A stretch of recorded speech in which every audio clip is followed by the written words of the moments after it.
نحمد اللہ علی توفیقی ونصلی ونسلم علی حبیبی وعلی آلہ واصحابہ واولیاء امتی وامتی اجمعین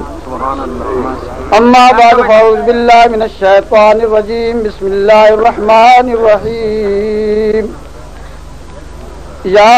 ایھا الذین آمنوا اتقوا اللہ ولتنظر نفس ما قدمت لغد واتقوا اللہ ان اللہ خبیر بما تعملون صدق اللہ العلی العظیم قال اللہ تعالی جل شانہ فی شان حبیبی مخبرا وآمرا ان اللہ وملائکتہ یصلون علی النبی یا ایھا الذین آمنوا صلوا علیہ وسلموا تسلیما اللہم صل علی سیدنا مولانا محمد وعلی آل سیدنا مولانا محمد الماجد والکرم وبارک وسلم۔ ان بزرگان ملت علماء کرام کی توجہ اور دعا سے میں آپ بھائیوں سے مخاطب ہوں کہ میرے فاضل برادر فخر اہل سنت مناظر اسلام حضرت مولانا محمد ضیاء اللہ صاحب قادری دامت برکاتہم العالیہ اپنا فاضلانہ مدلل اور مستند بیان فرما چکے ہیں۔ اللہ تعالی جل وعلا شانہ ان کے اور باقی علماء کرام کے علم و عمل میں برکتوں میں اضافہ فرمائے۔ میرے بعد فاضل جلیل مقرر شہیر حضرت علامہ عزیز اللہ صاحب دام برکاتہم العالیہ تشریف فرمانے والے ہیں، ان کی بھی نکتہ فری اور حکیمانہ گفتگو سے آپ متمتع ہوں گے۔ میں بالکل اختصار کے ساتھ نہ تو فاضلانہ بات کروں گا اور آتی بھی نہیں، نہ مناظرانہ انداز ہے،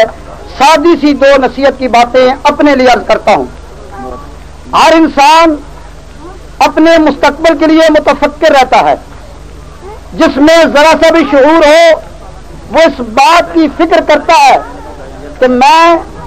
کل کی کچھ تیاری کر لوں۔ حضرات گرامی، یہ بالکل ایک واضح سی اور بڑی غیر مبہم بات ہے کہ انسان کل کے لیے متفکر رہتا ہے۔ کاشتکار کھیتی باڑی کرتا ہے، مزدور مشقت کرتا ہے، کارخانے دار کارخانہ لگاتا ہے، کوئی نہ کوئی طریقہ اختیار کر کے آنے والے زمانے کو انسان بہتر بناتا ہے، بچوں کو تعلیم دیتا ہے، تربیت ان کی کرتا ہے، کسی کام کاج پر لگاتا ہے، ملازم کراتا ہے کہ میرے بیٹے عزیز کا مستقبل آنے والا وقت سنور جائے۔ اس عریض، اس تھوڑی سی زندگی، اس حقیر زندگی کے لیے ہم اتنے متفکر ہوتے ہیں، رات کو بھی محنت کرتے ہیں، دن کو بھی مشقت کرتے ہیں، بارش میں بھی جاتے ہیں، دھوپ کی تکلیف بھی برداشت کرتے ہیں۔ یہ وہ زندگی ہے جس کی صبح ہے تو ہمیں شام کا پتہ نہیں ہے، جس کی شام ہے تو صبح کا ہمیں یقین نہیں کہ ہمیں دیکھنی نصیب ہوگی نہ ہوگی۔ اس کے لیے تو اتنے متفکر ہوتے ہیں، مگر ایک وہ کل ہے کہ رب فرماتا ہے وَلْتَنْظُرْ نَفْسٌ مَا قَدَّمَتْ لِغَدٍ، ہر جان دیکھ لے کہ اس نے کل کے لیے کیا آگے بھیجا ہوا۔ اور وہ جب کل آئے گی تو اس شان اور انداز سے آئے گی کہ اللہ تعالیٰ کے محبوب صلی اللہ علیہ وسلم فرماتے ہیں لا تزول قدم ابن آدم یوم القیامت حتی یسأل عن خمس عن عمری فیما ابلاؤ وعن شبابی فیما افناؤ وعن مالی من این اکتسبہ وفیما انفقہ وماذا عملا فیما علما او کما قال علیہ الصلوۃ والسلام۔ خلاصہ حدیث کا یہ ہے کہ میدان محشر میں اس نازک ترین موقع پر انسان جب تک 5 سوالوں کا جواب نہیں دے لے گا قدم اٹھا کر چل نہیں سکے گا۔ عمر کے متعلق پوچھا جائے گا کہاں فنا کی ہے، بالخصوص جوانی کے متعلق پوچھا جائے گا کہاں اس کو کھویا برباد کیا ہے، مال کے متعلق پوچھا جائے گا کہاں کیسے کمایا کہاں خرچ کیا، اور بالخصوص مجھ جیسے طالب علم اور علماء کرام سے پوچھا جائے گا کہ جو پڑھا تھا اس پر علم کتنا کیا تھا، جو علم حاصل کیا تھا اس پر کہاں تک عمل کیا۔ اور اس وقت گویا منظر کچھ یوں ہوگا بقول عارف رومی کہ حق بفرماید چه آوردی مرا، حق بفرماید چه آوردی مرا، اندرا عمرے کے من دادم تو را. اللہ تعالیٰ فرمائے گا بندے جو میں نے تجھ کو زندگی قیمتی دی تھی بتا اس میں تو میرے دربار میں پیش کرنے کے لیے کیا کما کر لایا. ہر قیامت پر ایمان لانے والوں کو اس کی فکر رہی، بالخصوص صحابہ کرام رضوان اللہ تعالی علیہ مجمعین کو رہی. آج بھی اولیاء کرام، پہلے زمانے میں اولیاء کرام یہ راتوں کو ان کا شب بیدار رہنا، دن کو روزے رکھنا اور باقی عملیات صالحہ کرنا اور ان کا ہر وقت نیک عمل میں معمور رہنا اور اپنی زندگی کو اس سے منور کرنا، یہ اس لیے ہی تھا کہ کل قیامت کے دن اللہ کے دربار میں کوئی نذرانہ عبادت پیش کر سکے. عبادت میں سارے نیک کام شامل ہیں کل کی تیاری میں، لیکن میں خلاصے کے طور پر ایک بات کرنا چاہتا ہوں. سرکار دو عالم جناب محمد مصطفیٰ صلی اللہ تعالی علیہ وسلم کا دربار گوہربار ہے. ایک پیارے صحابی حضور کی خدمت میں حاضر ہوتے ہیں، عرض کرتے ہیں متی الساعہ، حضور قیامت کب ہے؟ یا رسول اللہ فرمائیے گا قیامت کب ہے؟ آپ فرماتے ہیں ویلک وما اعددت لہا، تیرے لیے ویل ہو، یہ بطور تنبیہ اور بعد وہ بڑے چھوٹوں پر شفقت کے طور پر بھی یہ فرما دیا کرتے ہیں. یہ بلا تشبیہ یوں ہے جس طرح کوئی پیارا بڑا آدمی کسی کو تنبیہ کرتا کہتا تو مرے، تو یہ مرے بد دعا ہی نہیں ہوتی، دعا پیار کے طور پر بھی ہوتا ہے. یہ بھی ایک انداز محبوب کا ہوتا ہے. اور کون وہ خوش نصیب محب ہے جسے محبوب کے محبت کا یہ پہلو بھی نصیب ہو جائے، جس میں محبت بھی ہو اور تنبیہ کی بات بھی ہو. یہ کسی کو ملتی ہے، غضب سے خدا بچائے، لیکن وہ ملامت جس میں محبت کی چاشنی ہو وہ خدا عطا ہی فرما دے. یہ ایک محبوب کا انداز ہوتا ہے اور کسی قسمت والے کو ملا کرتا ہے. فرمایا ویلک وما اعددت لہا، تمہارے لیے ویل ہو، تو نے تیاری کیا کر رکھی ہے. سراپا ادب تھے، تربیت یافتہ تھے، کہتے ہیں ما اعددت لہا، کوئی تیاری نہیں کر رکھی ہوں. حضور کے غلام تو نمازیں نہ پڑھی ہوں، نمازیں چھوڑ دی ہوں، تکبیر تحریمہ ترک ہو گئی ہو، جماعت رہ گئی ہو، اعمال صالحہ جو ان پر فرض و واجب تھے سنت تھے وہ تو ترک کر دی ہوں. یہ بالکل ان کی زندگی کے مطابق میں یوں کہہ سکتا ہوں اپنے عقیدے میں ایک گناہ ناممکن سی بات ہے، جن ان کے اس انداز سے منطقی نہ اور یہ ناممکن اور محال بات تھی کہ انہوں نے یہ کام چھوڑے ہوں. لیکن عرض کرتے ہیں آقا ان پر ناز نہیں ہے، نہ نمازوں کے پڑھنے پر ناز ہے، نہ روزے میرے کل کی تیاری ہیں، نہ جہاد میں پارکاب بہنا ہونا، یہ کل کی سعادت ہے میں پیش کر سکتا ہوں. جب انہوں نے کیا حضور کوئی تیاری نہیں، تو آپ نے دیکھا ہوگا کہ تیاری نہیں تو قیامت کا پوچھتا کیوں ہے؟ قیامت کی تو آ رہی ہے، جب تیاری نہیں کر رکھی تو پوچھتا کیوں ہے؟ وہ سراپا ادب بن کر کرتے ہیں الا انی احب اللہ ورسولہ، یعنی اور حضور کچھ تیاری نہیں، میرے پاس ایک سرمایہ ہے، اللہ سے محبت کرتا ہوں اور کملی والے محبوب میں تم سے محبت کرتا ہوں.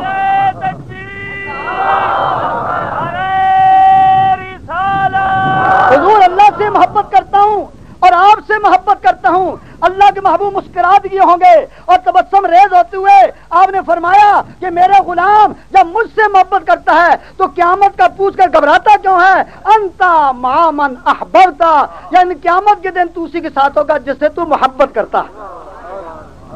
جب تو مجھ سے محبت کرتا ہے تو میرے دامن میں پناہ لے رہا ہے. تو صحابی نے جب یہ بات سنی اور صحابہ کرام نے یہ مجدہ جاں فضا سنا، راوی فرماتے ہیں فما رأیت المسلمین فرحوا بشیء فرحم بذالک، اس بات کو سن کر مسلمان جتنے خوش ہوئے تھے شاید ہی کبھی خوش ہوئے ہوں.